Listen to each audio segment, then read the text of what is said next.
அப்பெல்லாம் அரிசி வந்து 75 பைசா, ₹1 நல்ல அரிசி 75 பைசா கொஞ்சம் கொட்டக்கட்டையா இருக்கும். அப்படிதான் நாங்கெல்லாம் வாங்கி சாப்பிட்டுட்டு இது பண்ணுவோம். ஆனா இப்பெல்லாம் வந்து ஒரு மூட்டை அரிசியே 6000 7000. என்ன பண்றதுன்னு ஒன்றும் புரிய மாட்டேங்குது. அதே மாதிரி காய்கறிங்கள்லாம் ₹100 தக்காளி, அப்பெல்லாம் 5 பைசா கொடுத்தாலே ஒரு கூடை. ஒரு கத்திரிக்காய் அப்படின்னு எடுத்துட்டோம்னா ஒரு கூடை நிறைய இருக்கும், 10 பைசா கொடுத்துட்டு போவாங்க. தக்காளி, வெண்டைக்காய், கத்திரிக்காய் இதெல்லாம் பக்கத்துலேயே தோட்டங்கள்லாம் இருக்கிறதுனால அவங்கெல்லாம் வந்து நிறைய கூடையில் கொண்டு வந்து எல்லாத்துக்கும் கொடுப்பாங்க. அரசணிக்காய், பூசணிக்காய், பீக்கங்காய், சொரக்காய் இந்த மாதிரி எல்லாம் வந்து நம்ம கடையில் போய் வாங்குறத விட தோட்டத்துலேருந்து எல்லாம் கொண்டு வந்துடுவாங்க தலையில் வச்சு. அப்போ விற்றுட்டே போவாங்க. கத்திரிக்காய், பீக்கங்காய், அரசணிக்காய்னு விற்றுட்டு போனாங்க. அதுவே எல்லாருமே நாங்கள் வாங்கி விலை ரொம்ப கம்மியாக இருக்கும். ஒரு 10-20 பைசா இருந்ததுன்னு எல்லாமே எல்லா காயுமே வாங்கிக்கலாம். அந்த அளவுக்கு நிறைய வீட்டு நிறைய காய்கறி இருக்கும். பச்சை மிளகாய், வரமிளகாய் எல்லாமே சமையல் ஐட்டம் எல்லாமே விலை கம்மியாக தான் இருக்கும். ஆயில் அதே மாதிரி.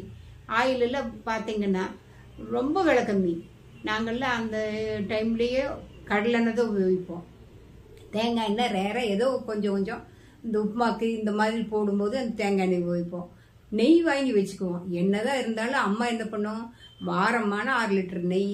எதுக்கு? அரிசி பருப்பு சாப்பாடு, பருப்புக்கு இதுக்கெல்லாம் ஒரு கரண்டி தான் ஊற்றுவோம். நெய் இல்லாமல் நாங்கள் சாப்பிட மாட்டோம். நெய், தேங்காய் எண்ணெய், கடலெண்ணெய், நல்லெண்ணெயும் ரொம்ப எங்கள் அப்பாவுக்கே எண்ணெய்னு வாங்கிட்டு சொன்னோம்னா நல்லெண்ணெய் தான் வாங்கிட்டு வந்து கொடுப்பாரு. ஏன்னா அதுதான் நல்ல சக்தி, நீங்கள் நல்லா சாப்பிடணும் அப்படின்னு சொல்லிட்டு நல்லெண்ணெய் எல்லாத்துக்குமே ரேராக முக்கால்வாசி ஒரு குழம்பு வச்சாலுமே நல்லெண்ணெய் ஊற்றி சாப்பிடுவோம். ஒரு தேங்காய் அது இது நல்லா அரைச்சி ஊற்றி குழம்பு வச்சு இது பண்ணும்போது அந்த நல்லெண்ணெய் இருக்கிற வாசமே நல்லா இருக்கும். உப்பு போட்டு நல்லெண்ணெய் போட்டு சாப்பிட்டாலும் நல்லா இருக்கும். இட்லி இதுக்கெல்லாமே நாங்கள் வந்து தீபாவளி அப்போ தான் இட்லி சுடுவோம். அப்போ இட்லி அரிசி, கார அரிசி வாங்கிட்டு வந்து இட்லி சுடுவோம். அது ரொம்ப நல்லா இருக்கும். நான் அது ஏன்னா ஏதாச்சும் ஒரு டைம் தான் இட்லி, அது தீபாவளிக்கு தான் இட்லி. பொங்கல் அன்னைக்கு பொங்கலுங்கும் போது எல்லாத்துக்குமே பிடிக்கும். பொங்கல்னா வெண்பொங்கல், சக்கரை பொங்கல் எல்லாம் செய்வோம். இப்போ இருக்கிற காலகட்டத்தில் காலையில் என்ன டிஃபன்? பொங்கல், வடை, இட்லி. இது எல்லாமே எல்லா இடத்துலையுமே சொல்கிறது. என்ன சாப்பிட்டீங்க காலையில்? இட்லி, வடை, பொங்கல் அப்படின்ட்டு அந்த வடையோடு தான் சொல்கிறாங்க. எந்த ஒரு கடையில் போனாலும் வடை இல்லாமல் இருக்காது. நாங்கள் ஏதாச்சும் ஒரு விசேஷம்னா தான் வடையே சுடுவோம். இல்லாட்டி நாங்கள் ஒன்றும் வடையும் சுட மாட்டோம். வெறும் காய்கறி போட்டு குழம்பு, ரசம். ஒரு குழம்புன்னா ஒரு குழம்போடவே சாப்பிட்ருவோம். ரசம் 1 நாள் 2 நாள் ரசம் வைப்போம். ஏன்னா அதே ஒரு குண்டா ரசம் இருக்கும் வீட்டில். எல்லாருமே பருப்பு இதெல்லாமே சாப்பிடும்போது எங்களுக்கெல்லாம் ரொம்பவும் நல்ல ஒரு சத்துள்ள உணவாக தான் அம்மா எல்லாம் செஞ்சு கொடுப்பாங்க. வாரத்தில் எப்படி 2 நாள் 3 நாள் கீரை வாங்காமல் இருக்க மாட்டாங்க. கீரை பொரியல், கீரை இது பருப்புக்குள்ளே போட்டு தான் கடைஞ்சி எல்லாம் பண்ணுவாங்க.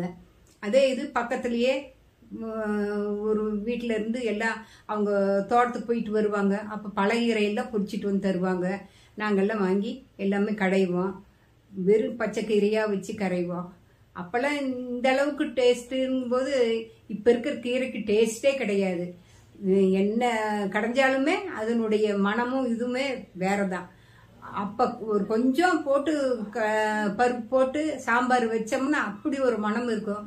இன்னைக்கு அரை சட்டி பருப்பு போட்டாலும் அரை சட்டிக்கு சாம்பார் பொடி, சக்தி சாம்பார், அந்த அன்னபூர்ணா சாம்பார், அப்படி இப்படின்னு எல்லா பொடியும் போட்டாலும் வீட்டில் அரைச்சி நம்ம செய்கிற மனமே தனிதான். அம்மா எப்பவுமே வரமிளகாய் இதெல்லாம் போட்டு சாம்பார் பொடி தனியாக அடிச்சுக்குவாங்க, ரசப்பொடி தனியாக அடிச்சுக்குவாங்க. வீட்டில் என்ன இருக்குதோ இல்லை இட்லி பொடி கண்டிப்பாக எங்கள் வீட்டில் இருக்கும். ஏன்னா சாப்பாட்டுக்கே நாங்கள் போட்டு சாப்பிடுவோம். அதில் வந்து கருவேப்பிலை இதெல்லாமே போட்டு அம்மா செய்வாங்க. பூண்டு இதெல்லாமே போட்டு அரைச்சி வச்சிருவாங்க ஒரு டப்பா நிறையா. நாங்கள் அதவே போட்டு நல்லெண்ணெய் ஊற்றி பிணைஞ்சி சாப்பிட்டு போயிடுவோம். ரசம் பொடி இருந்தால் போதும்.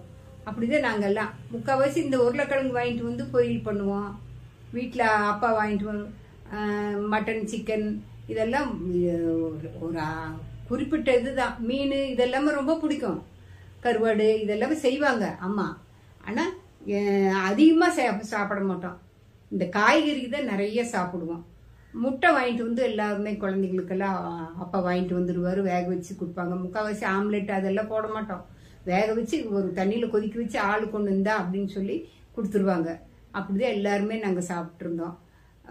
ஒவ்வொரு டைமும் என்ன பண்ணுவோம், வெளியில நாங்கள் எங்கேயுமே போக மாட்டோம். அப்பா எங்கேயுமே எங்களை கூப்பிட்டு போக மாட்டாரு.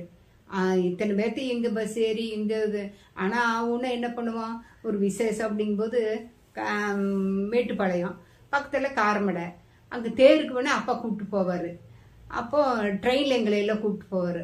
அப்போ வந்து இந்த ட்ரெயினுக்கு 30 விசா கொடுத்து எங்களை எல்லாம் ட்ரெயினில் கூப்பிட்டு போயிட்டு ட்ரெயின்லேயே வந்துடுவோம் நாங்கள் தேரெல்லாம் பார்த்துட்டு. அப்போ இருந்து அந்த காரமடை எங்களுக்கு ஒரு அட்டாச்மெண்ட்டாக இருக்குது. இப்போ என்னை கல்யாணம் பண்ணி கொடுத்ததும் காரமடை தான். அதனால சொல்கிறேன், இந்த ஒரு சப்ஜெக்டை, இந்த ஒரு இதை உள்ள சொருகிறேன், காரமடைன்னு சொல்லிட்டு. அப்புறம் நாங்கள் வந்து கடைக்கு எங்கள் அப்பா எங்களை எல்லாம் ஹோட்டல் கடைக்கெல்லாம் கூப்பிட்டு போனதே கிடையாது. நாங்களாம் ஹோட்டலில் போய் சாப்பிடணும்னு ஆசைப்பட்டதும் கிடையாது. ஏதோ ஒரு கல்யாணம் அப்படி இப்படிங்கும்போது பக்கத்துல எல்லாம் கல்யாணம், அவங்க எல்லாம் வேற வாங்க அப்படின்னு சொன்னோம்னா நாங்களாம் ரொம்ப சந்தோஷமா போவோம். ஏன்னா ஆரியல் பொரியல் அது இதுன்னு எல்லாமே கிடைக்குமே அப்படின்ட்டு போவோம். எல்லாம் போய் நல்லா வயிறு நிறைய சாப்பிட்டு போட்டு வந்துடுவோம். அதே மாதிரி கோயில் விசேஷத்துலேயும் நல்லா போடுவாங்க. இப்போ வந்து ஆர்டர் பண்ணுன்னா வீட்டுக்கே வந்துடுது. என்ன உங்களுக்கு வேணுமோ அதெல்லாம் கிடைக்கும். அப்பெல்லாம் வந்து 3 விசா 2 விசா தான் இட்லி. இப்பெல்லாம் ஒரு இட்லி 7 ரூபா 10 ரூபா ஒரு இட்லி. அப்பெல்லாம் ஒரு 10 விசா 5 விசா இருந்ததுன்னா வயிறே நிறைஞ்சு போயிடும். எல்லாமே வீட்டில் இருக்குங்க எல்லாமே சாப்பிட்டுக்கலாம். பக்கத்தில் வந்து ஒரு கடை இருக்கு. அவர் ஒரு இவர் செட்டியப்பன்னு சொல்லிட்டு அவர் மிச்சர் போட்டால் நல்லா இருக்கும். அவங்க வீட்டில் வந்து இது வடை, மிச்சரு, இளந்த வடை இதெல்லாமே அவங்களே வீட்டில் ஹோம்மேட் செஞ்சு விற்பாங்க. நாங்கள்லாம் அங்கே போய் தான் பக்கத்தில் தான் ஒரு 2-4 எட்டு தூரம் போனோம்னா அந்த கடையிலேயே போய் வாங்கிட்டு வருவோம். பக்கத்துலேயே என் ஃப்ரெண்டு வீட்டில் ஒரு மளிகை கடை வச்சுருந்தாங்க. அங்கெல்லாம் வந்து போய் சாமானமெல்லாம் வாங்கிட்டு வந்தேன். எது விலை கம்மியாக இருக்குன்னு சொன்னாங்களோ அதெல்லாம் போய் நாங்கள் அவங்க வாங்கிட்டு வந்து கொடுப்பாங்க. வாங்கிட்டு வந்து நாங்கள் இது பண்ணுவோம். பக்கத்துலேயே முஸ்லீம் கடை 2-3 கடை இருக்குது. முஸ்லீம் கடை தான் வச்சுருந்தாங்க. அப்போ நாங்கள் சின்னதாக இருக்கும்போது தொந்துபாய் கடை, ஈசுபாய் கடைன்னு சொல்லிட்டு ஒவ்வொரு கடையாக நாங்கள் பேர் வச்சுருப்போம். ஏன்னா முக்கால்வாசி முஸ்லீம் தான் அந்த ஏரியாவில். அதனால் ஒவ்வொரு இடத்துலையும் ஒவ்வொரு இது, அது ஒரு தெரு விட்டு இன்னொரு தெருவு போனோம்னா அப்புறம் இந்த அண்டாச்சி கடை இதெல்லாமே இருக்கும். ஆனால் எங்கள் லைனில் இருக்குது இந்த ஒரு 5-6 கடை. எங்கள் வீட்டு முன்னாடி ஒரு பாட்டி ஆப்பம் விற்பாங்க. அப்படியே சட்னி தண்ணியாட்டத்தை ஓடும். ஆனால் என்ன ஆப்பம், 2 ஆப்பம் 5 ரூபா, 5 விசா, 5 விசாக்கு 2 ஆப்பம் அருமையாக இருக்கும். குட்டி குட்டியாக அந்த பாட்டி இன்னும் கடையில் காலையில் அவ்வளோ கூட்டமாக இருக்கும். பக்கத்துலேயே இட்லி சுட்டு விற்பாங்க. அந்த இதில் பார்த்தோம்னா குழந்தைங்களெல்லாம் இடுப்பில் தூக்கி வச்சுட்டு வந்து குழந்தைங்களுக்கு நேரத்தில் கொடுக்கணுமேன்னு சொல்லிட்டு எல்லாம் இட்லி ஆப்பம் இதெல்லாம் வந்து அந்த கடையில் வந்து வாங்கிட்டு போவாங்க. அதே மாதிரி எங்கள் வீட்டுக்கு பின்னாடி ஒரு அக்கா இட்லியெல்லாம் சுட்டு விற்பாங்க. அவங்களுக்கு ஹெல்ப் பண்ண நாங்கள் பண்ணுவோம். பண்ணும்போது அவங்க என்ன பண்ணுவாங்க, இந்தாங்க நீங்களும் சாப்பிடுங்கன்னு சொல்லிட்டு ஒரு இடத்துல இட்லி எங்களுக்கு சும்மாவே கொண்டு வந்து கொடுப்பாங்க. அவங்க ஹெல்ப் பண்ணுவோமா நாங்கள் எல்லாருமே சேர்ந்து.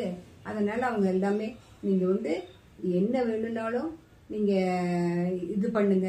அவங்ககிட்ட அதே மாதிரி தான் ஒரு இட்லி 2 இட்லி 5 விசா நல்லா விற்பாங்க. மாவு அரிசி எல்லாம் விலை கம்மி ஓரளவுக்கு. சட்னி தேங்காய் அப்படி தேங்காய் சட்னி, கத்திரிக்காய் சட்னி இப்படி தான் அவங்க செய்வாங்க. தக்காளி சட்னி தண்ணியாட்டு தான் இருக்கும். ஆனால் சாம்பார் சட்னி இதெல்லாம் நல்லா இருக்கும். சாப்பிட நல்ல ருசியாக இருக்கும். அதே மாதிரி சாயந்தரமானா அந்த பாட்டி போண்டா வடை எல்லாம் சுடுவாங்க. குட்டி குட்டி போண்டா 5 விசாக்கு 3, 10 விசாக்கு 6 அப்படின்னு சொல்லிட்டு நிறைய விற்பாங்க. அப்போனா இந்த கால்னா 1 விசா ஓட்டக்காசு இதெல்லாமே இருக்கும். நாங்களாம் ஓட்டக்காசெல்லாம் கொடுத்து முறுக்கு வாங்கி சாப்பிட்ருக்கோம்.